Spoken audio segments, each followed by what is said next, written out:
In the previous two videos, I talked about the least squares estimation to fit the joint point regression model and related issues. In this video, we will go over inferences on the model parameters.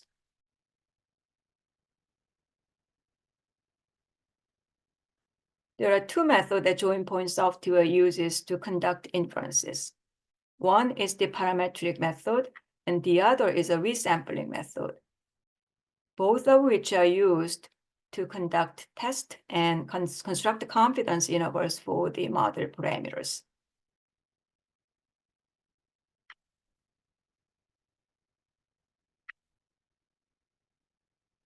Here's a mean function that we have been using, and the parameters are beta 0, beta 1, delta 1 through delta k, tau 1 through tau k for a k-joint point model. When we use the log of the rate as a response variable, annual percent change, APC, is defined as this. And the average annual percent change, AAPC, is the weighted average APCs over several segments defined in this way. This plot shows a fit of one joint point model with two segments. The joint point is estimated as 1995. The first segment slope is estimated as negative 0.054, and so the annual percent change for the period of 1989 to 95 is 5.25% decrease per year.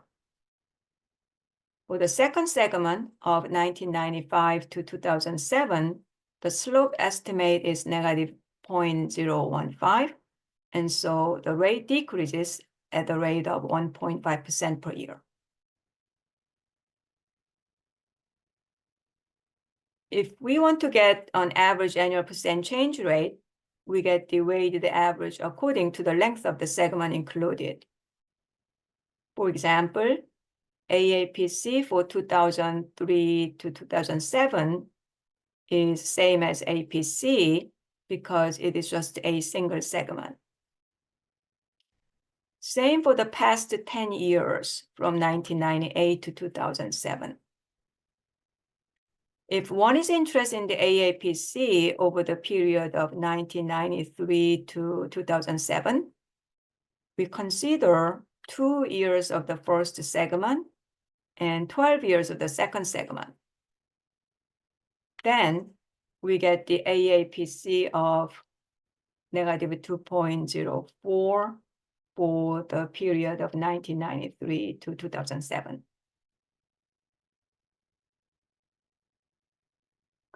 Now I will move to the first method of inference, parametric method. In Joinpoint software, we use two kinds of parameterization, standard parameterization and general parameterization. In the standard parameterization, the regression coefficients are beta 0, beta 1, and delta values that are the slope changes. These are like the multiple linear regression coefficient for the model with x minus tau plus notation, treating the joint points as given.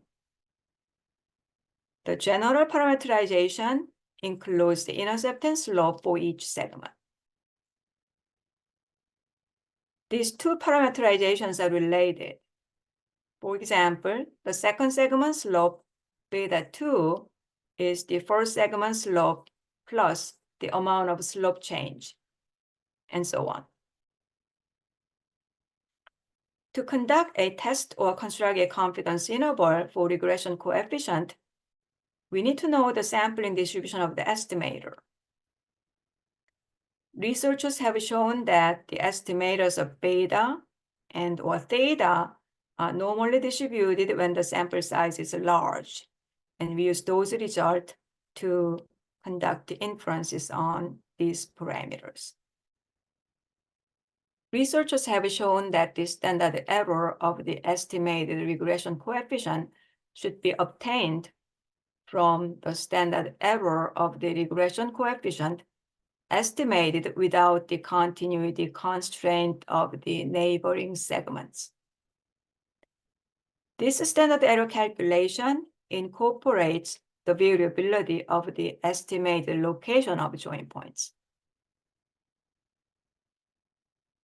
For implementation, if the estimate join point is between xi and xi plus 1, then we fit two separate regression lines for these two segments and calculate the standard error of each segment slope or intercept. However, when the estimate join point coincides with one of the data x values, which occurs with the basic grid search, there's an ambiguity on which segment this data point should be included.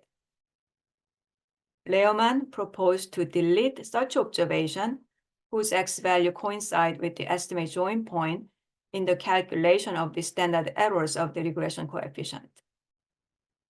That means we'll calculate the standard errors of the first and second segment slopes using the two segments as in here, without xi.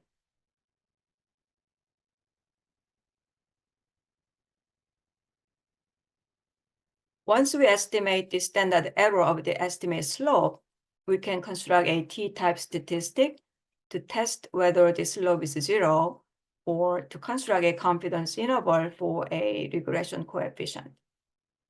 Based on simulation study, we found that the t-distribution works well for small sample situations, and Joinpoint software reports the p-value and confidence intervals based on the t-distribution.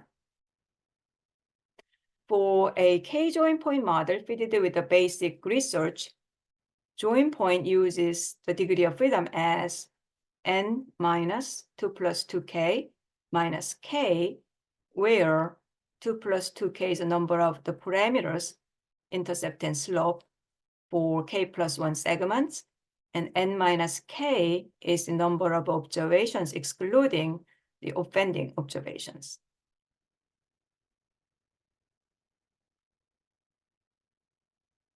For the join point location parameter tau, join point uses a different method. The sampling distribution of the estimate tau is also approximately normal, but its accuracy for a finite sample is not satisfactory. So, following Lehrman, we construct a confidence set for the location of join point using an F distribution. Since the APC is directly related to the slope, the test of APC 0 is equivalent to the test of zero slope. And the confidence interval for APC can be constructed by using the relationship between the slope and APC.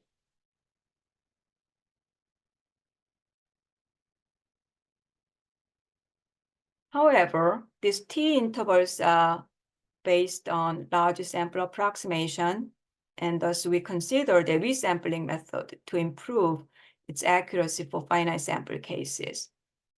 The method proposed in our 2022 paper is called the empirical quantile method. We construct a confidence interval for the jth segment APC based on the empirical distribution of the jth segment slopes, estimated from resampled data. The idea is to generate many pseudo samples and get many slope estimates from these resampled data, and then to use their empirical distribution as a sampling distribution.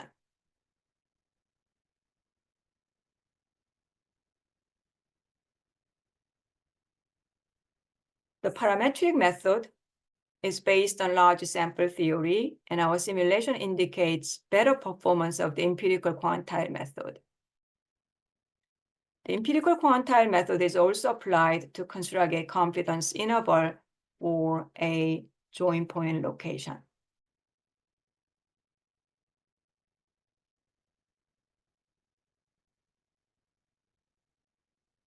The same idea has been used to construct parametric and empirical quantile confidence intervals for AAPC. We estimate the standard error of the weighted average of the estimated slope coefficient and uses it to conduct a test statistic or construct a confidence interval for AAPC.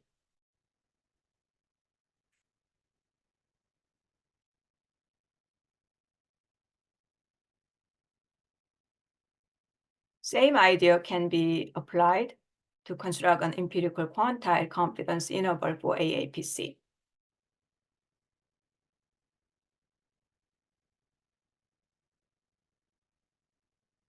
Next few slides show the Joinpoint output for the sample data. For both sexes combined, 3 Joinpoint model was selected.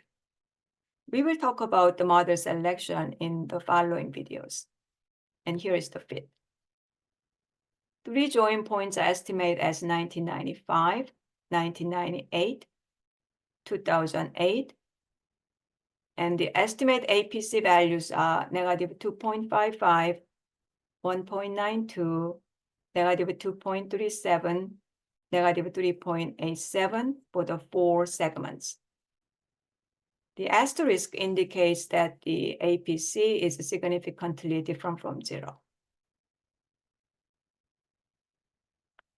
Here are the parameter estimates and p-values for the test of 0 slopes.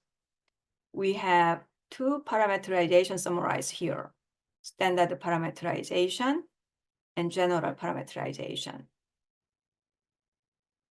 Also, estimate join points with confidence intervals are provided.